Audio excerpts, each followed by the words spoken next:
Well, hi, Sunita. Thank you for joining me today. How are you? Hello, Miaj. I'm doing well. Glad to meet with you. Nice to meet with you as well. So, today I definitely have a question, but falling in line to understand why aligning CMMC with ISO 27001 boost cybersecurity resilience. It seems to be a heavy topic, but I definitely have questions within to better understand. Do you have a moment to answer some questions for me? Absolutely. I'm excited. I'm excited because CMMC happens to be something which I strongly feel about, like 27,001 when standards change and new rigors have been established. So I'm excited. I'm looking forward to your questions.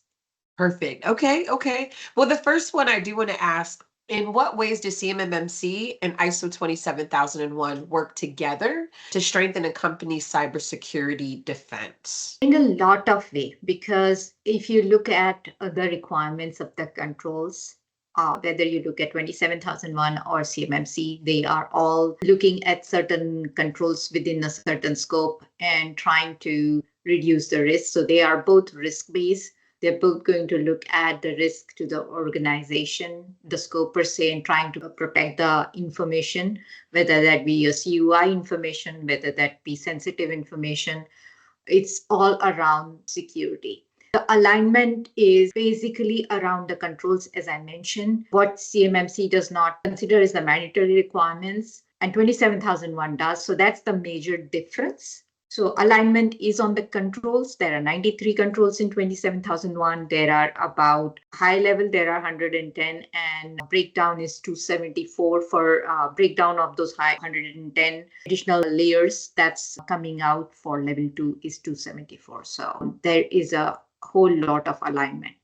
Okay. And then with the two frameworks, how does combining these two frameworks actually help companies better manage risk or even detect threats before they become serious issues? Because both the standards are 27,001 as well as CMMC. CMMC comes from the entire framework of NIST 800 171, and 27,001 is adopted from there. So there is a great deal of overlap on these controls.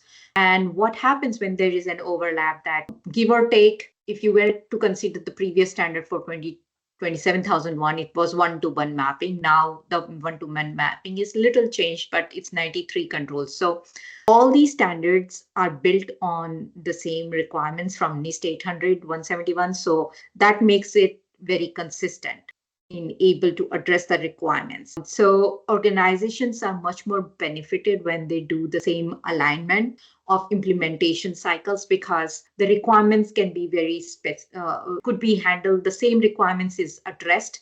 The procedures are the same. You don't need to kind of develop new procedures for, oh, I will have an access control policy for 27,001 and another access control policy for CMMC. Well, that can be done, but for an organization, a small to medium sized organization, that will not make very much sense. You want to keep a policy and procedures to be same within the organization, unified within the organization. Maybe the implementation and role-based training given to a certain subset may be different for CMMC, but you really want to keep the policies and all the same. Okay. Now, is there a way for businesses to simplify compliance by aligning both CMMC and ISO 27001? That is for sure. I'm a big proponent of integrating. So because the standards are very heavy on implementation cycles because of the number of controls, right? Keep doing duplication work is something that the organization will have to continue that year after year. So doing them at one time, integrating them for the best results is what I will always propose. And that's how you would want to simplify. You could create the same kind of policies manual, a procedures manual, an SSP, keep the templates to be tailored. You can tailor them based on the scope requirements, but you want to keep organizational templates, train the people so duplications do not happen. So that's one of the approach I will take. So secondly, because it's very implementation heavy for both 27,001 and CMMC, let's say risk assessment. That entire exercise of risk assessment, where you're looking from the people, you're looking from the processes, you're looking from the assets, you're looking from the access, you're looking at the third party. So all those risks, when you're considering it, you want to integrate with CMMC and do risk to the CUI. You want to look at the risk associated with handling of the FCI. So you want to integrate the effort as much as possible. Okay. And would you say, like, should there be a first step? Because I heard you mention first and second. Like, should there be a step that should be taken first to make this process smoother? So to make the process smoother, first things you want to always start with the gap assessment. Now, Okay. I know that given with the final link coming out and a lot of people are rushing through those dates and saying we want to be in the position to get on these contracts. Right now, the code has not been approved. It's still in draft. So when the code approves, then that's when the narrative will come in all the RFPs that you need to be certified. Okay. With that said, the first step is the gap assessment. If you do not have a 27001, when you're doing a gap assessment for CMMC, you want to do a gap assessment not only for a CMMC, whichever level you're looking for, but you want to consider the NIST as well as 27001 so that you're using one workbook to do that gap assessment. Similarly, when you're defining the procedures as part of the documentation implementation, you want to do it all together. But definitely consider those stakeholders who will be in GovTenant to be part of it when you are discussing CUI and FCI related inputs. That's the first step. The first step I would always start with is a gap assessment, defining the scope. And the part two is where you are implementing. So for us, when we think from a consulting standpoint, it will always start with a gap assessment. And you want to integrate it together to keep it all simple. Okay. That makes perfect sense. And then I guess the other question I do want to ask is, can you think of any real world benefits that companies have had or even experienced after implementing both CMMC and ISO 27001 together, more so especially when it comes to like preventing cyber attacks or and meeting security requirements? Okay, so yes, I can. And I will also explain something. Because all these standards, they work with the scope.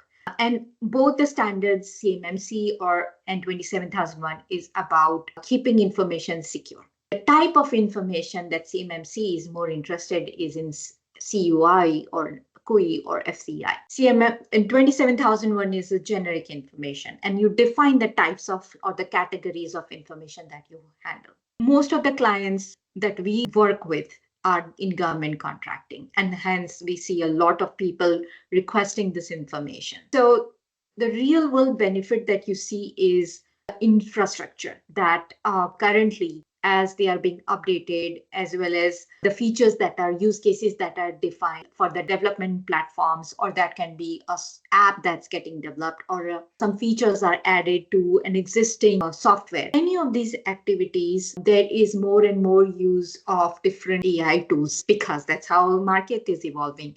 Secondly, there is new aspect where different teams are collaborating from the remote environment working situations, right? So all of that has brought in the security concerns, how the handling of specialized category of information should happen. To avert any of the security threats as well as the real danger that we are facing, CMMC is becoming more focused in making sure that the stakeholders who look at this kind of data category become more trained, more honed in understanding, okay, this is more sensitive, we need to handle it differently. And that by putting kind of a spotlight deters any of the ability to cause a breach. Yes, it does. When there is a spotlight, it does cause somebody to gravitate towards trying to cause a breach, anybody trying to hack into the system and all. But that's a real emphasis government is taking, as well as different organizations who support the government are making sure that the environment that government, the infrastructure that government has is all secure, keeping that information all controlled. That's what we said. A lot of, as I mentioned, a lot of our clients are providing these services to the government, and they handle a lot of these codes in the development phase, into the testing phase, and the live environment. And that basically is now getting controlled in, I would say, in a much robust manner, in a much secure manner, because think of it as, when you have multiple systems connected, the information that gets relayed from one system to another system, and you want to see the throughput, that can be diminished.